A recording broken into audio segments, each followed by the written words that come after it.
Hello friends, मैं self Bharat Patel. आज हम कार्डियक मसल की प्रॉपर्टी के बारे में जानेंगे।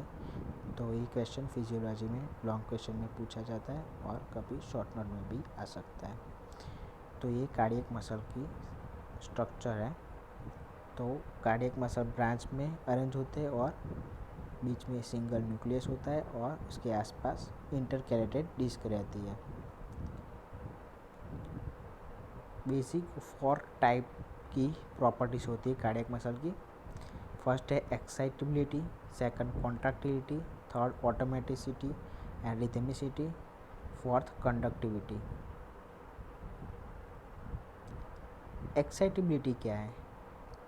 It is defined as a reaction of tissue to stimulation. तो कार्डियक मसल का स्टिमुलस से क्या रिएक्शन देता है, तो उसे हम एक्साइटेबिलिटी कहेंगे। Initial reaction is development of action potential. तो क्या रिएक्शन होता है? रिएक्शन वैसे होता है जैसे एक्शन पोटेंशियल क्रिएट हो। एक्शन पोटेंशियल क्या है मैं आपको आगे बताता हूँ। Resting membrane potential. Resting membrane potential is electrical potential difference across the cell membrane under resting condition. तो रेस्टिंग कंडीशन के अंदर की तरफ नेगेटिव चार्ज होते हैं और बाहर की तरफ पॉजिटिव चार्ज होते हैं। तो कार्डियक मसल जब रेस्टिंग कंडीशन के अंदर होता है तो अंदर की तरफ नेगेटिव और बाहर की तरफ पॉजिटिव चार्ज होते हैं। तो इस कंडीशन को हम कहेंगे रेस्टिंग मेम्ब्रेन पोटेंशियल और कहेंगे पोलराइज स्टेट।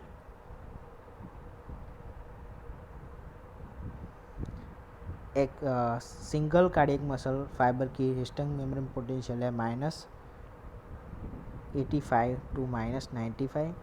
ऐसे नोट का -55 टू -60 मिलीवॉल्ट। परकिंजी फाइबर का है -90 to -100 millivolt. The condition of muscle during resting membrane potential is called polarised state. Action potential. When the muscle is stimulated, a series of changes occur in the muscle membrane potential, which are together called action potential. तो resting membrane potential में अंदर की तरफ negative charge था और बाहर की तरफ पॉजिटिव चार्ज था। तो उसके अंदर स्टिमुलस की वजह से चेंज हो गए, तो उस चेंज को हम कहेंगे action potential. N is defined as wave of electrical discharge that travel along the membrane of the cell. Total duration है 0.25 to 0.35 second. Action potential occurs in 5 phases। तो उसके 5 फेज होते हैं। Phase 0, phase 1, phase 2 and phase 4। सबसे पहले होता है phase 0, rapid depolarization। The interior of muscle fiber become positive। The interior of muscle fiber होता है पॉजिटिव और अंदर का बाहर का होता है नेगेटिव। तो उसे हम कहेंगे rapid depolarisation. Resting membrane potential में क्या था कि बाहर की तरफ पॉजिटिव चार्ज था और अंदर की तरफ नेगेटिव चार्ज था। और डीपोलराइजेशन में क्या होगा कि Na+ channel rapid opening of voltage gated sodium channel हो जाएगी और अंदर की तरफ Na+ आयन आना स्टार्ट हो जाएंगे। उसकी वजह से अंदर पॉजिटिव चार्ज होने लगेगा। तो ये है rapid depolarisation. It is characterized by depolarization which proceeds rapidly and overshoot is present. The depolarization lasts about 200 milliseconds and amplitude reaches up to +20 to +30 millivolt। तो ये ग्राफ के अंदर आप देख सकते हैं कि फेज 0 में ओवरशूट है क्योंकि अंदर की तरफ Na+ आयन आ जाते हैं। इसकी वजह से डीपोलराइजेशन तुरंत हो जाता है क्योंकि ये Na+ की जो चैनल है वो फास्ट चैनल है। फिर होता है इनिशियल रैपिड रिपोलराइजेशन। तो डिपोलराइजेशन के बाद कुछ समय के लिए रिपोलराइजेशन होता है। रिपोलराइजेशन में क्या होता है कि रेस्टिंग मेम्ब्रेन पोटेंशियल की तरह ही होता है कि अंदर की तरफ होता है नेगेटिव, बाहर की तरफ पॉजिटिव, पर किसकी कंपैरिजन में कम होगा, फर्स्ट फेज के कंपैरिजन में कम होगा। आयोनिक बेसिस क्या है उसका, it is due to transient opening of potassium channel and efflux of small quantity of K plus ion. तो फेज 0 के अंदर सेल के अंदर के प्लस भी था, Na प्लस भी था, इसकी वजह से डिपोलराइजेशन था। डिपोलराइजेशन क्यों कहते हैं कि के प्लस आयन बाहर जाना स्टार्ट कर देते, इसलिए हम उसको कहेंगे डिपोलराइजेशन। और जो फास्ट सोडियम चैनल थी तो वो बंद हो जाएगी और स्लो चैनल होती सोडियम चैनल वो ओपन हो जाएगी। उसकी वजह से जो Na प्लस अंदर आ रहे थे ज़्यादा, वो उसकी मात्रा कम हो जाएगी। उसकी वजह से थोड़े समय के लिए मसल रिपोलराइजेशन स्टेट में होगा आफ्टर द डिपोलराइजेशन स्टेट। तो ग्राफ के अंदर इस स्टेज को नोट्स के थ्रू दिखाया गया है। तो ये क्या सजेस्ट करता है, इनिशियल रैपिड रिपोलराइजेशन।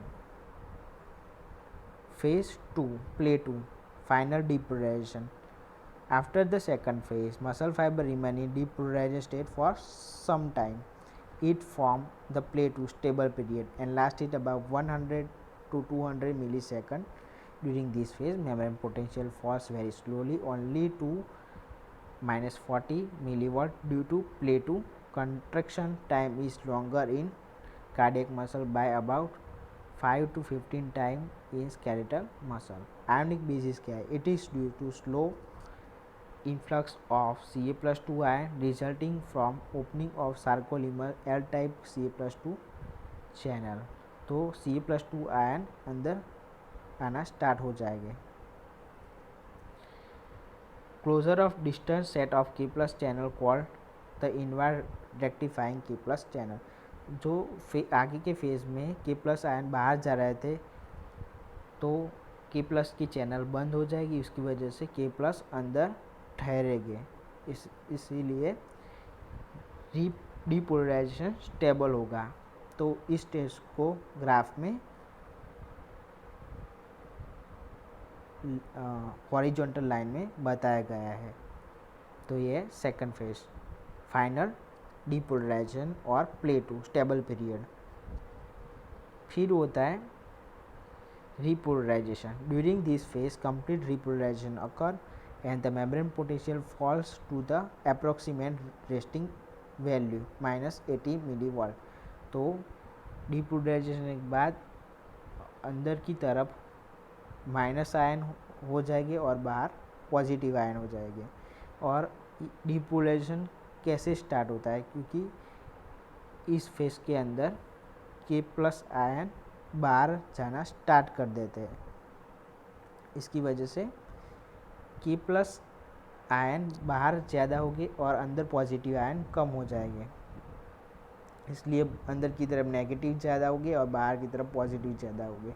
इसकी वजह से इस स्टेज को हम रिपोलराइजेशन कहेंगे। तो इस स्टेज को हम ग्राफ में डिसेंट की तरफ जाता हुआ देख सकते हैं कि सेकंड स्टेज के बाद ये गिरता है ग्राफ। फिर है फेज 4 रेस्टिंग पोटेंशियल। तो रिपोलराइजेशन जो होता है अब वो स्टेबल हो जाएगा, तो मेंटेन एट माइनस 90 मिलीवाट, तो उसे हम कहेंगे रेस्टिंग पोटेंशियल।